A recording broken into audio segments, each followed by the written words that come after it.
This is why you need a pizza tracker. Not just to know when your dinner's coming, but to potentially spot when the world's bigwigs are prepping for a crisis. Picture this. It's 1991, and a Domino's owner notices something odd. A massive spike in orders every time there's a whisper of war. Turns out, the Pentagon and White House were stress-eating their way through crisis meetings. Now, why should you care about pizza and politics? Because it's a classic example of OPSEC, or operational security. The idea is simple.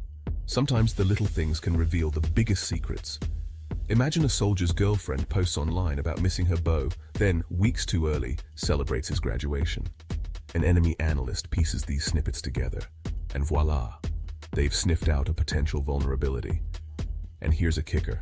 The CIA is actually hiring folks to trawl through social media and uncover these lapses.